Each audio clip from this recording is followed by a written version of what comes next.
Hello everyone.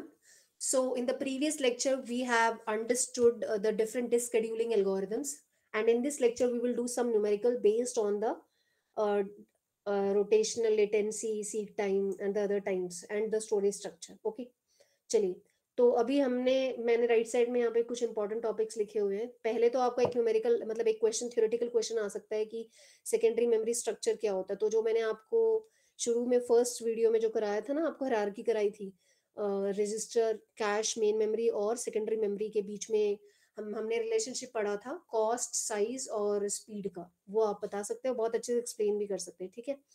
Next question जो है आपका टाइम से रिलेटेड कोई शॉर्ट नोट भी हो सकता है या फिर एक न्यूमेरिकल हो सकता है, जिसमें वो आपको कंफ्यूज करने के लिए ये पूछ सकते हैं what is seek time, what is rotational latency, what is access time. इनके बीच में डिफरेंस बताइए या फिर इनके बीच इसके ऊपर थोड़ा सा आप एक्सप्लेन कर दीजिए. तो मैं आपको एक बात बताना चाह रही हूँ, अगर ये एग्जाम में आता है इसको थ्योरेटिकली मत बताइएगा.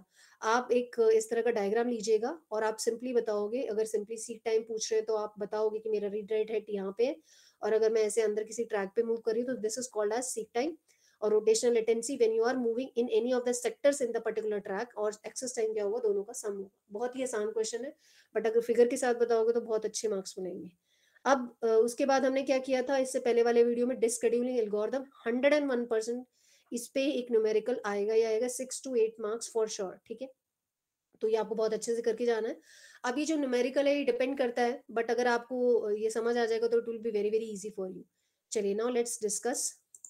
तो हमने देखा था कि हर एक प्लेटर में डिफरेंट ट्रैक्स होते हैं. ठीक है. ये जो हमने यहाँ पे बनाए हुए हैं, तो इनकी इनसे रिलेटेड एक न्यूमेरिकल हम करते हैं. देखिए, तो as I told you, platters are divided into tracks and every track is further divided into sectors, right. So ये हमारा पूरा प्लैटर है और हर प्लैटर को हमने ट्रैक में डिवाइड कर रखा है, और हर एक ट्रैक फर्दर सेक्टर्स में डिवाइडेड है. मैंने आपको बता दिया सीक टाइम क्या होगा. यहाँ से आप मूव कर रहे हो एक ट्रैक से किसी दूसरे ट्रैक पे अंदर जा रहे हो, और इसको क्या बोलेंगे, सीक टाइम. और अगर आप रोटेशनल लेटेंसी की बात करें तो आपका मान लो जो हेड यहाँ पे है और आपको यहाँ मूव करना है, तो आप क्लॉकवाइज डायरेक्शन में भी मूव कर सकते हो, एंटी क्लॉकवाइज डायरेक्शन में भी मूव कर सकते हो. बट जो आपका current head, read write head है ना, उससे आपको चेक करना है कि क्लॉकवाइज डायरेक्शन में आपको ज्यादा सेक्टर्स ट्रैवर्स करने पड़ेंगे, एंटी क्लॉकवाइज में जिसमें कम करने पड़ेंगे वही हम ट्रैवर्स करेंगे, ताकि हमारा जो रिजल्ट है वो ऑप्टिमाइज्ड हो. I hope it is very clear. And access time is seek time plus rotation latency. तो अगर आपका इस तरह का कोई थ्योरेटिकल क्वेश्चन आता है तो भी आप ऐसे डायग्राम से, जैसे मैंने यहाँ पे एक्सप्लेन किया, आप एक्सप्लेन कर सकते हो, तो you will get good marks. Now let's jump to the numerical. अब यहाँ पे एक बहुत ही अच्छा न्यूमेरिकल है जो आपको कॉन्सेप्ट क्लियर करेगा. जो आपने थ्योरेटिकली पढ़ा उसको अब हम न्यूमेरिकली पढ़ेंगे. तो देखिए इसमें क्या हो रहा है. इस क्वेश्चन की क्या अंदर दिया हो, ये लेफ्ट साइड में जो दे रखा है स्टेटमेंट, ये आपका न्यूमेरिकल है. ये सब मैंने खुद से ड्रॉ किया, तो मैं अब आपको एक्सप्लेन करूंगी. इस क्वेश्चन के अंदर गिवन है हमारे नंबर ऑफ प्लैटर्स गिवन है. तो इसने क्या पेपर में कैसे देता है, ये नंबर देगा आपको. जैसे इसने बोला प्लैटर्स 16 है, आपके पास सरफेसेस कितने, मैंने आपको पहले बताया था सरफेस दो होते हैं प्लैटर के, upper surface and lower surface. आप चाहो तो एक सरफेस, पर्टिकुलर एक सरफेस पे भी डेटा स्टोर कर सकते हो या दोनों पे भी स्टोर कर सकते हो. तो इसने कहा है कि मैं दोनों सरफेस पे डेटा स्टोर कर रहा हूँ. ठीक है. उसके बाद आपके ट्रैक्स जो है वो 128 है, सेक्टर्स जो है वो 256 है, और डेटा जो है वो 51. तो ये जो व्हाइट से मैंने लिखा हुआ है, this is your given question, that's it. और क्वेश्चन ये है, और आपसे क्वेश्चन मतलब पूछा क्या गया है, ये बोल रहा है कि आप डिस्क साइज बताइए. मतलब ये जो मेरा प्लैटर है इसका टोटल साइज कितना है. तो हमने जब उस चीज को थ्योरेटिकली पढ़ा था ना, अब इसको न्यूमेरिकली हम समझते हैं, कॉन्सेप्चुअली समझते हैं कि क्या होता है. तो देखिए, आपने memory management already third module में पढ़ा है, तो आपने देखा होगा कि वहां पे हम मेमोरी को हमेशा 2 raised to the power की फॉर्म में ही सेव करते हैं ताकि पेजिंग करना इजी हो. तो यहाँ पे भी आपने जितने भी फिगर्स देखे सब 2 raised to the power ही होंगे. ठीक है. तो 16 को we have written 2 raised to the power 4, and then your surface is written as 2 raised to the power 1. Track is 2 raised to the 128 को हम 2 raised to the power 7 लिखेंगे, 256 is written as 2 raised to the power 8, and 512 is written as 2 raised to the power 9. तो इस तरह से हमने लिख लिया. अब इस कॉन्सेप्ट को समझने की कोशिश करते हैं. एक और चीज राइट में इंफॉर्मेशन है, ये आपको पता होनी चाहिए, you are computer science students. तो देखिए 1 KB is basically 2 raised to the 10, 2 raised to the power 10 bytes, and 1 MB is equal to 2 raised to the power 20 bytes, or you can say 2 raised to the power 10 kilobytes. Okay, or you can say 1024 kilobytes. 1 GB is 2 raised to the power 10 MB और 1024 MB, और you can say 2 raised to the power 20 KB. तो ये बहुत important है, क्योंकि जो numericals है ना वो इस सम कंसाइज फॉर्म में लिखने होते हैं, KB, MB और GB की फॉर्म में हम लिखते हैं. तो आप कोशिश करिएगा कि आप वैसे ही लिखें. अच्छा, तो अब जो इसने पूछा है वो डिस्क साइज क्या होगा, जो आपकी डिस्क है उसमें साइज कितना होगा। देखो, मैंने, अगर आप इनिशियली डायग्राम अगर याद हो आपको, तो इसने कहा है मेरे पास 16 प्लैटर्स है। तो अगर if you can imagine that figure, हमारे पास क्या था, एक स्पिंडल था, और उस स्पिंडल को, उसने स्पिंडल ने क्या किया हुआ था, सारे के सारे प्लैटर्स को होल्ड किया था। तो कितने प्लैटर्स है, 16 प्लैटर्स है। और हर एक प्लैटर की दो सरफेस है। देखिए, ये S1 सरफेस है, ये S2 सरफेस है। तो अभी हम क्या करेंगे, सिर्फ एक प्लैटर को स्टडी करते हैं।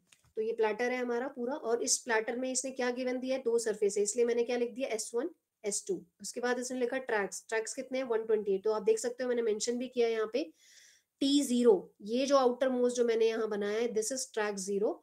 और जो ये इनर मोस्ट येलो से जो मैंने लिखा है T0, this is track 0 and this is track 127। Memory है इसलिए आप जीरो से स्टार्ट करेंगे, तो total T0 to 127 is 128 tracks. ये ऐसे आपको दिख रहे हैं ना, जैसे प्लेग्राउंड में ट्रैक्स होते हैं, ठीक है। उसके बाद आप देखोगे सेक्टर, सेक्टर क्या होते हैं, एक पर्टिकुलर ट्रैक को जब हम फिर से डिवाइड करते हैं ना छोटे छोटे पार्ट्स में, तो वो सेक्टर्स होते हैं। तो देखिए, मैंने आउटर वाले ट्रैक को, जो T0 ट्रैक है, उसको डिफरेंट सेक्टर्स में डिवाइड किया। आप देख सकते हैं ना, ये छोटा सा पार्ट क्या है, सेक्टर है। तो ये ऐसे ऐसे कितने सेक्टर्स है, 512 सेक्टर्स है, ठीक है। तो यहाँ पे भी आप लिख सकते हो sector number 0 to sector number 255। ये मतलब कोई भी सेक्टर से स्टार्ट करोगे तो सेक्टर नंबर 0 टू 255 होगा लास्ट। सॉरी, हाँ, 255 ही होगा। अब चलिए, अब आपको ये भी क्लियर हो गया।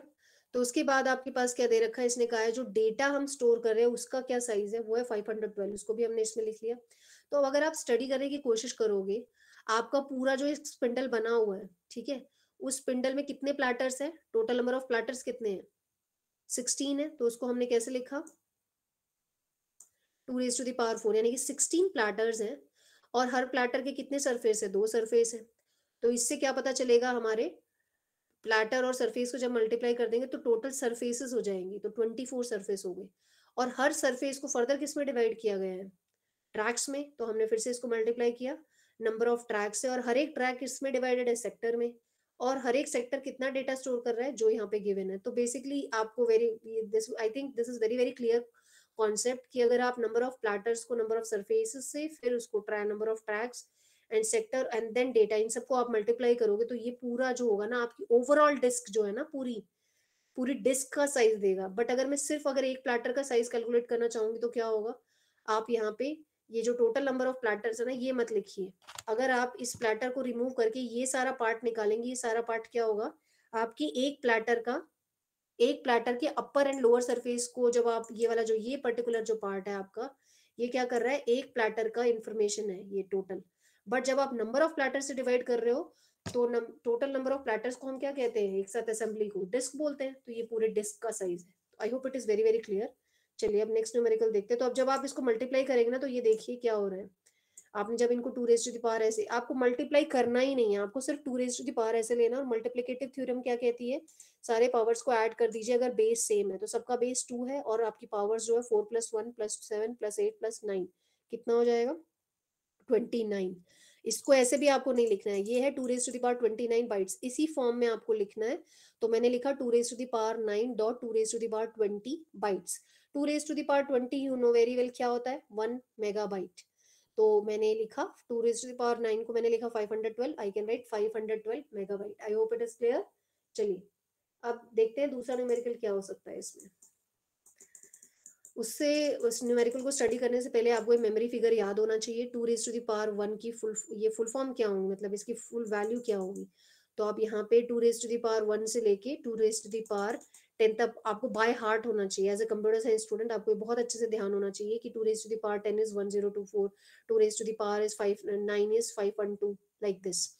सिमिलरली ये वाली फिगर भी बहुत इंपॉर्टेंट है। 2 raised to the power 11 is 2048, 12 is 4096, 13 is 8192, ठीक है। ये आपको बहुत अच्छे से टेबल याद होनी चाहिए। अब इसने और आपको बाइफरकेट करके बताया है कि 2 raised to the power 10 को हम जनरली क्या कहते हैं, 1024।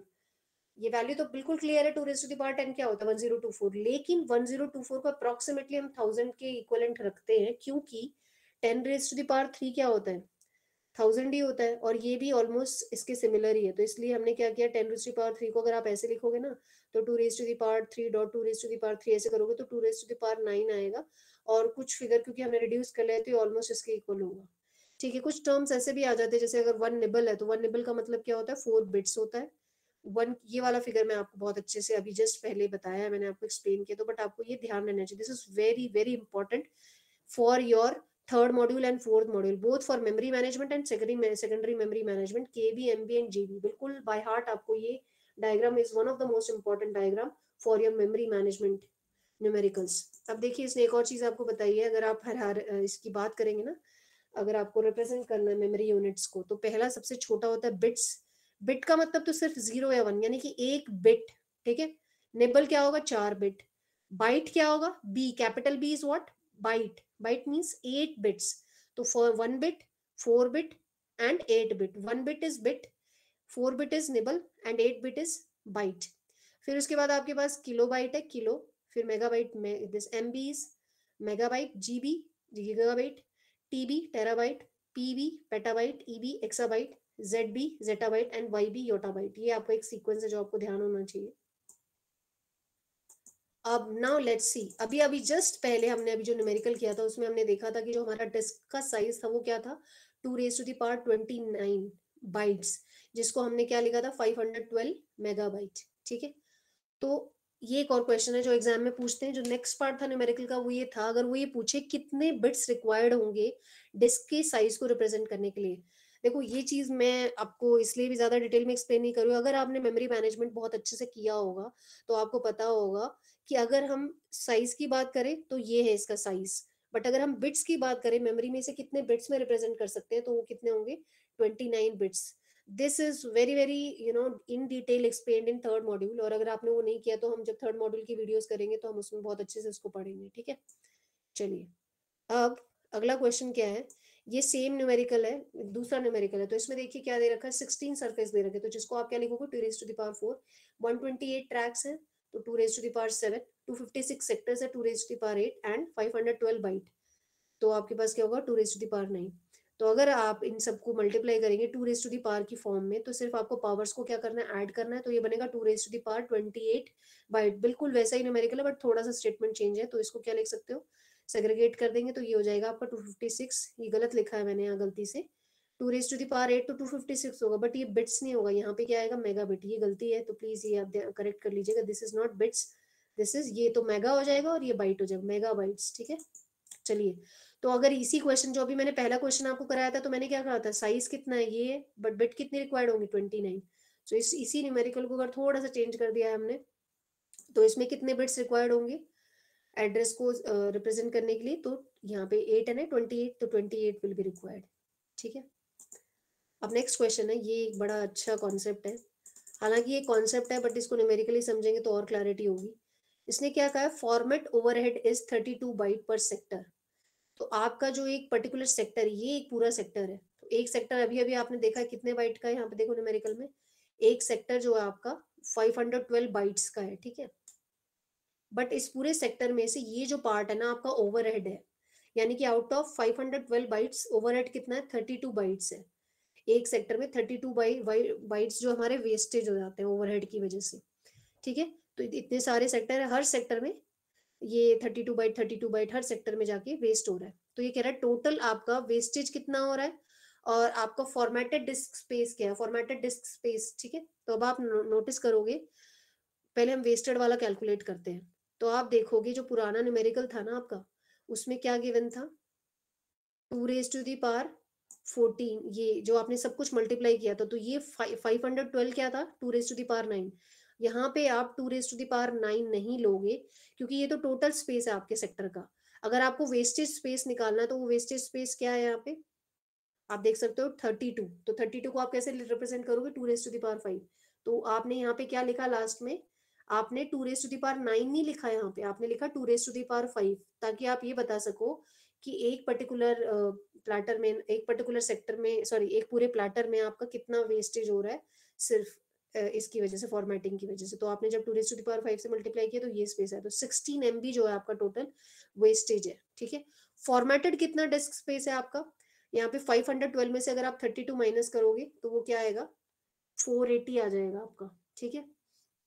480 आ जाएगा, तो ये आप जब मल्टीप्लाई करोगे इसको टोटल ऐड करके, तो ये कितना बनेगा आपके पास, देखिए 2 raised to the power 4 + 7 11, 11 + 8 19, तो 2 raised to the power 19, और आपने 480 में से क्या कॉमन ले लिया, 2 कॉमन ले लिया, तो 2 रेज़ टू द पावर 1, तो बेसिकली ये 2 raise to the power 19 plus 2 raise to the power 1 क्या हो जाएगा, 2 रेज़ टू द पावर 20, देखो जो मैंने यहाँ पे लिखा है, तो ये बन जाएगा एमबी, और 240 मैंने अलग से लिख लिया, तो 240 एमबी मेरा आंसर हो जाएगा। सो इससे ज़्यादा कोई आपके पास न्यूमेरिकल नहीं आ सकता है।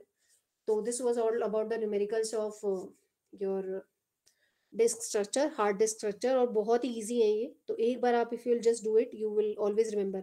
बट इसके लिए आपको ना आपका डिस्क स्ट्रक्चर बहुत अच्छे से याद होना चाहिए, तभी आप कर पाओगे। इसके चांसेस थोड़े कम है एग्जाम में आने के, बट डिस्क शेड्यूलिंग एल्गोरिदम आने के बहुत ज़्यादा चांसेस हैं, और जो मैंने आपको हायरार्की कराई थी वो भी आपको कहीं ना कहीं शॉर्ट नोट में कोई ना कोई एक पर्टिकुलर एलिमेंट दे देंगे, तो वो आपको कर कर सकते हो आप, ठीक है। So that was all about this lecture, thank you so much.